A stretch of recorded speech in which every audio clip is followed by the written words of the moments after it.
The poem of the man God. The second year of the public life. Chapter 284. Jesus leaves Bethany for Transjordan. 24th of September, 1945.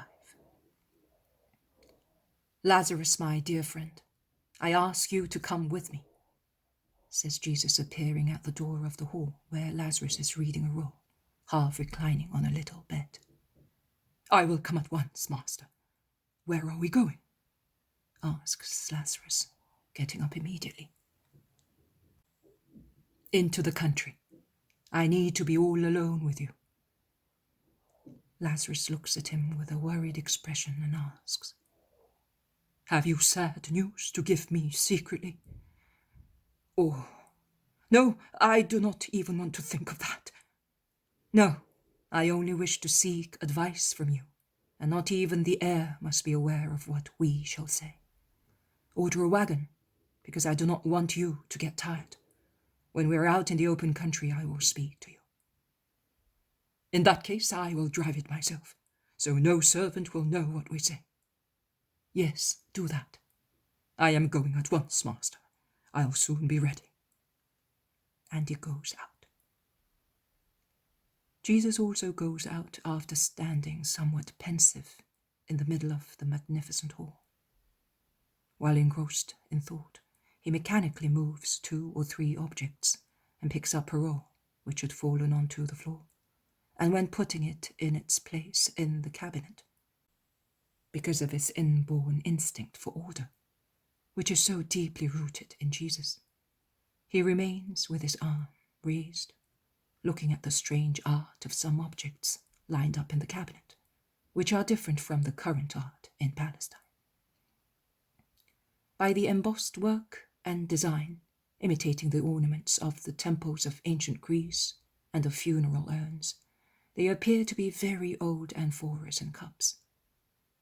What he sees beyond the articles themselves, I do not know. He leaves the hall and goes into the inner yard, where the apostles are. Where are you going, Master? They ask, when they see Jesus tidy his mantle.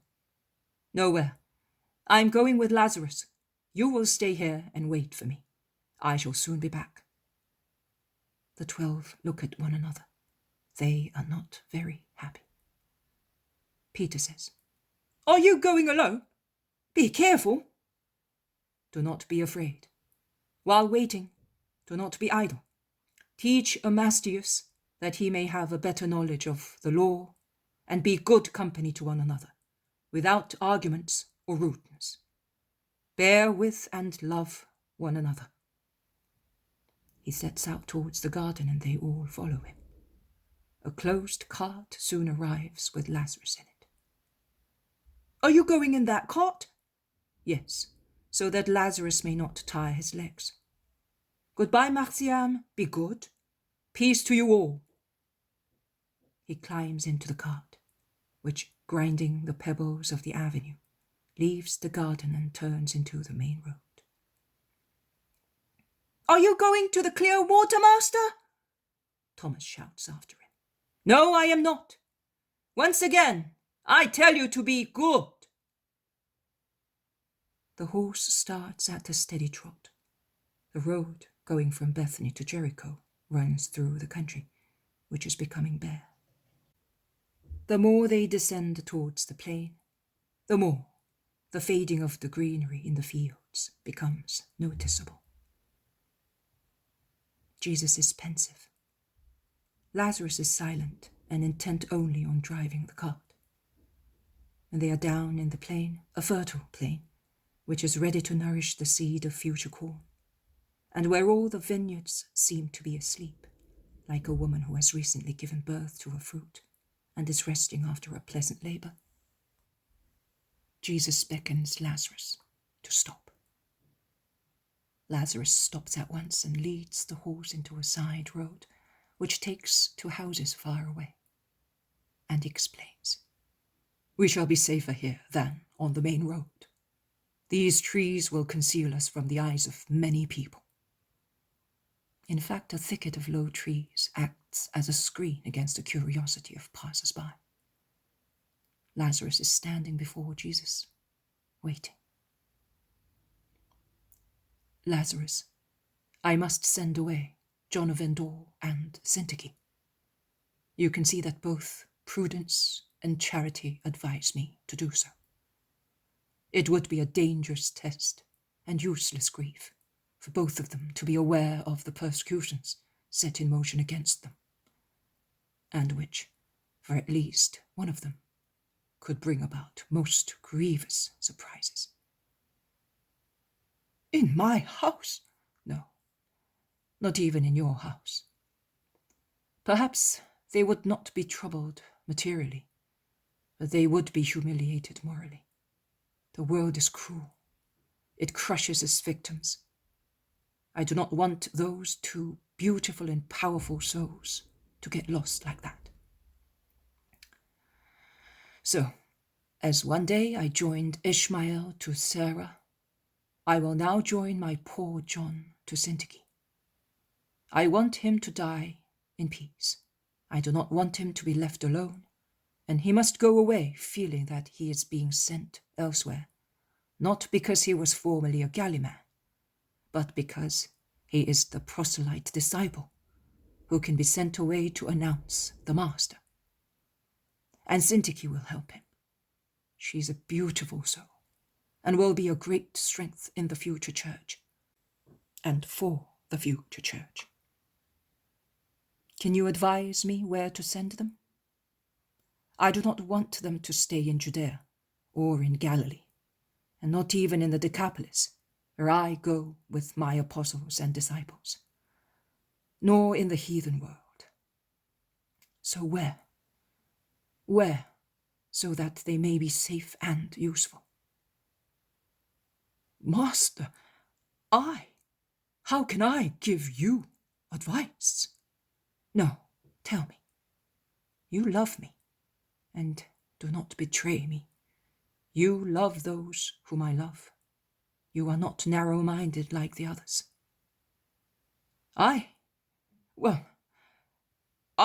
would advise you to send them where I have some friends, to Cyprus or to Syria. Make your choice. I have trustworthy people in Cyprus, and even more in Syria.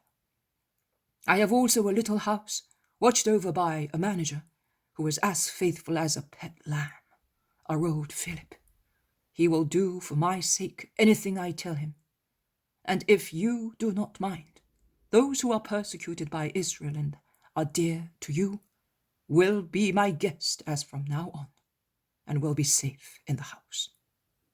Oh, it is not a palace. It is a house where Philip lives alone with a nephew, who looks after the gardens at Antigonium, the beloved gardens of my mother. We have kept them as a remembrance of her. She had taken there the plants of her Judean gardens, plants of rare essence. Mother, how much good she did to the poor with them. It was her secret domain. My mother, master, I will soon be going to say to her, Rejoice, my good mother, the Saviour is on the earth. She was expecting you. Tears stream down Lazarus' drawn face. Jesus looks at him and smiles. Lazarus recovers his strength. But let us speak of you. Do you think it's a good place? I think it is, and I thank you once again, also on their behalf. You have relieved me of a heavy burden. When will they leave? I am asking so that I may prepare a letter for Philip. I will say that they are two friends of mine from here, in need of peace, and that will suffice. Yes, that is enough. But I beg you, not even the heir is to be aware of this. You can see that yourself. They are spying upon me. I know, I will not mention it even to my sisters. But how will you take them there? You have the apostles with you. I will now go up as far as Aera without Judas of Simon. Thomas, Philip, and Bartholomew. In the meantime, I will teach Syntyche and John thoroughly, so that they may go with large provisions of truth. I will then go down to Lake Merom, and later to Capernaum. And when I am there, I will send the 4 apostles away once again on some other mission, and in the meantime, I will send the 2 off to Antioch. That is what they are compelling me to do. To be afraid of your own people. You are right, Master.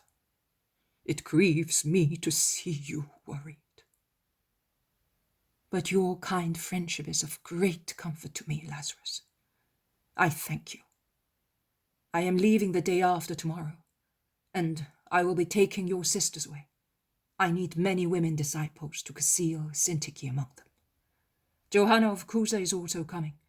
From Merom she will go to Tiberias, where she will be spending the winter months. Her husband has decided so, to have her close to him, because Herod is going back to Tiberias for some time. It will be done as you wish. My sisters are yours, as I am, as my houses, servants, and belongings are. Everything is yours, Master. Make use of it to do good. I will prepare your letter for Philip. It is better if I give it to you personally. Thank you, Lazarus. That is all I can do. If I were well, cure me, Master, and I will come. No, my dear friend, I need you as you are.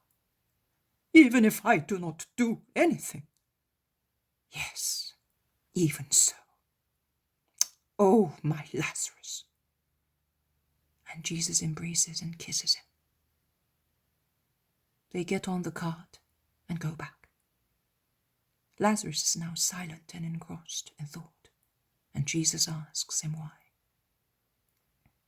I was thinking that I am going to lose Syntyche.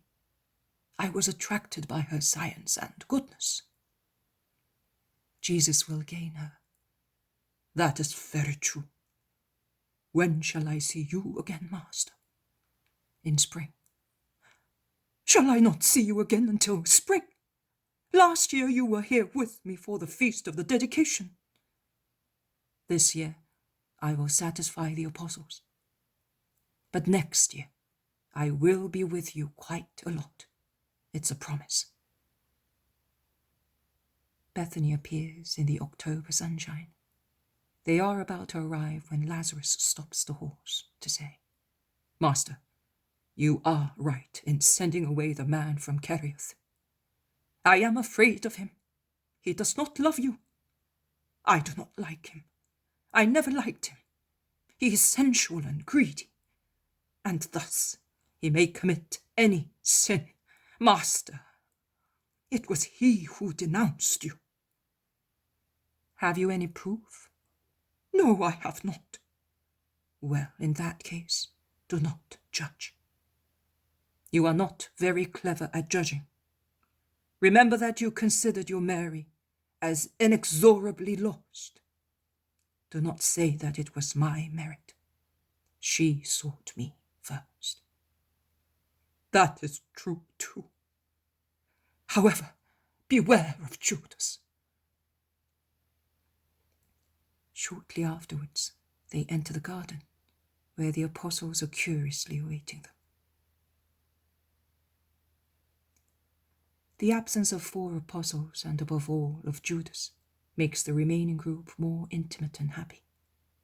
The group which leaves Bethany on a clear October morning, on its way to Jericho, to cross to the other side of the Jordan, is just like a family, the heads of which are Jesus and Mary. The women are gathered round Mary. Only Annalea is absent from the group of the women disciples, which comprises the 3 Marys, Johanna, Susanna, Eliza, Marcella, Sarah, and Syntyche.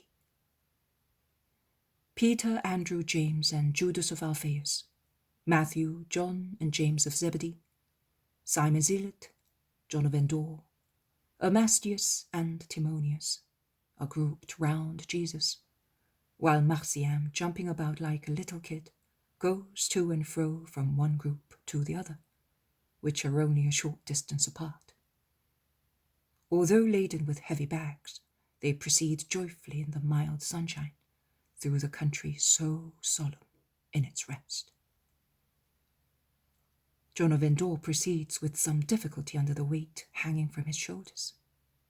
Peter notices it and says, "Give your useless load to me, since you have decided to carry it round. Were you missing it?"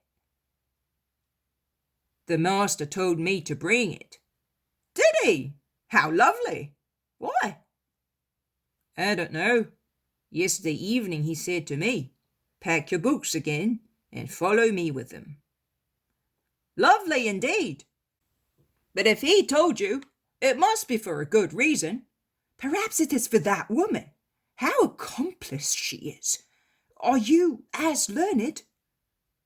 "Almost as much as she is. She is very clever." "But you are not going to follow us with this load all the time, eh?" I don't think so. I don't know, but I can carry it myself." "No, my dear friend, I don't want you to be taken ill. You're looking very poorly, you know." "I know. I feel as if I were dying." "Don't be silly. At least wait until we arrive in Capernaum. It is so lovely now that we are by ourselves without that... Curse my tongue. I have failed once again in my promise to the master. Master! Master!" "What do you want, Simon?" "I have spoken ill of Judas, and I had promised you that I would not do it any more. Forgive me." "Yes, I do. But try not to do it again." "I still have 489 times to be forgiven by you." "What are you thinking about, brother?" asks Andrew, who is obviously utterly amazed. And Peter, whose placid countenance is humorously bright, twists his neck under the weight of John of Endor's bag, exclaims, "Don't you remember that he said that we have to forgive 70 times 7? So I am still to be forgiven 489 times, and I must keep an accurate count of them." They all laugh. Jesus cannot help smiling either, but he replies, "You had better keep count of all the times you are capable of being good, you big boy." Peter approaches him, and embracing with his right arm Jesus' waist, he says, "My dear master, how happy I am to be with you without... Oh, come on, admit it. You were happy too. And you know what I mean. We're all friendly here. Your mother's here. There's also the boy. We're going towards Capernaum. The season is beautiful. 5 good reasons to be happy. Oh, and it is beautiful to travel with you. Where are we staying tonight?" "At Jericho." "Last year, we met the veiled woman there. I wonder what has happened to her. I'm rather curious to know. And we found also the man of the vineyards." Peter's laughter is so loud that it is contagious. They all laugh, remembering the scene of the meeting with Judas Iscariot. "You are really incorrigible, Simon," remarks Jesus reproachingly. "I did not say anything, master, but I had to laugh remembering his countenance when he found us there, in his vineyards." Peter laughs so wholeheartedly that he is compelled to stop, while the others proceed laughing against their will. Peter is joined by the women. Mary asks him kindly, "What is the matter with you, Simon?" "No, I cannot tell you, or I will be lacking in charity once more. But mother, tell me, since you are so wise, if I throw out innuendos against someone, or worse still, if I utter slander about someone, I obviously commit a sin. But if I laugh at something, at an event which is known to everybody, something which makes people laugh, for instance, if we remember the surprise, the embarrassment, and excuses of a liar when he was found out and we'd laugh again, as we did in the past, is that still wrong? It is an imperfection against charity. It is not a sin like backbiting or slander or innuendo, but it is still lack of charity. It is like a thread pulled out of a piece of cloth. It does not tear or wear the cloth out, but it affects the firmness and beauty of the fabric and makes it subject to tears and holes. Do you not think so? Peter rubs his forehead and, feeling rather humiliated, he replies, "I do. I had never thought of that." Think about it now and do not do it any more. Laughter may be more offensive to charity than slaps in the face. Has someone made a mistake? We have found someone guilty of lying or of other faults. So, why remember it? Why remind other people? Let us cover with a veil the faults of our brother, saying, "If I were the culprit, would I like another person to remember my fault, or remind other people of it?"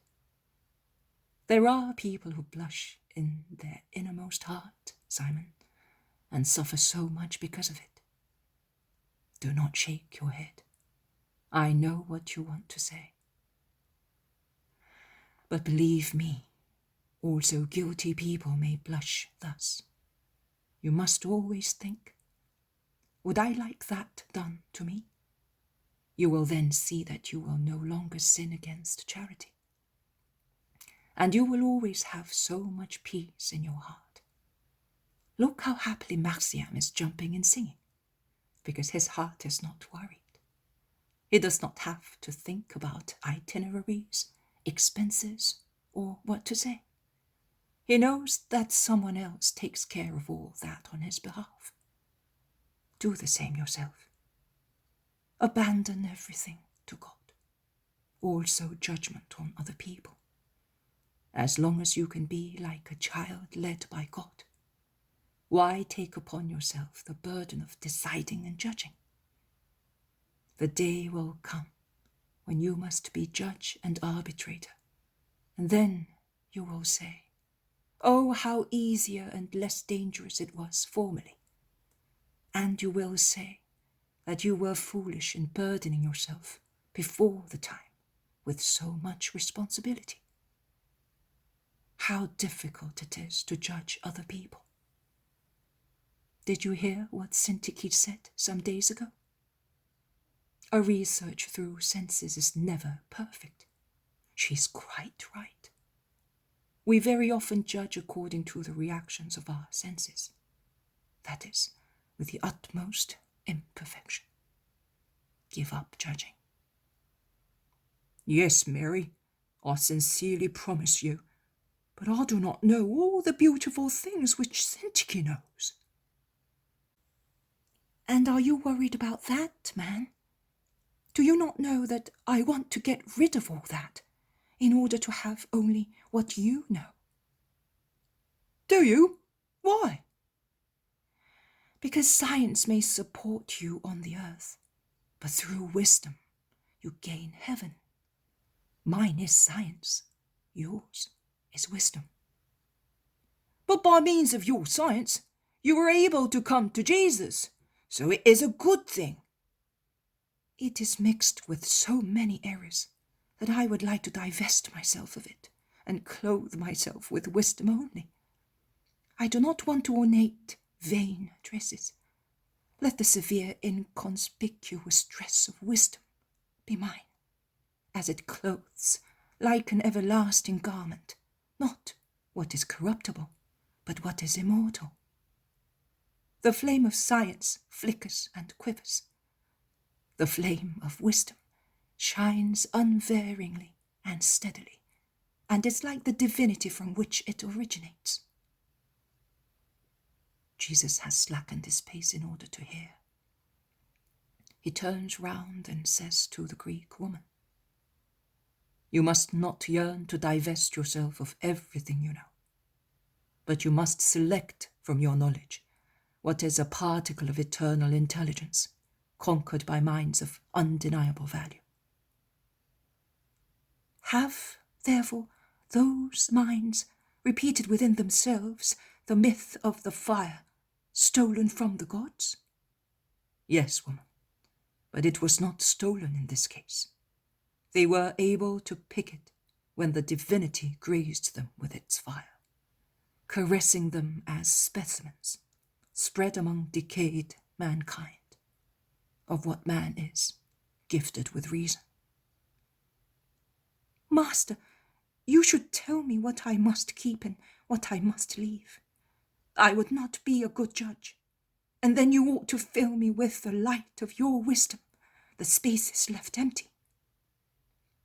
That is what I intend doing. I shall point out to you to what extent is wise in what you know, and I will develop it from that point to the end of the true idea, so that you may know for certain, and that will be useful also to those who are destined to have many contacts with the Gentiles in the future. We shall not understand anything, my lord, moans James of Zebedee. You will understand little for the time being, but one day you will understand both the present lessons and their necessity. And you, Syntyche, will expound to me those points which are most obscure to you, and I will clarify them when we stop to rest. Yes, my lord, it is the desire of my soul which merges with your desire. I am the disciple of the truth, you, the master. It is the dream of all my life, to possess the truth.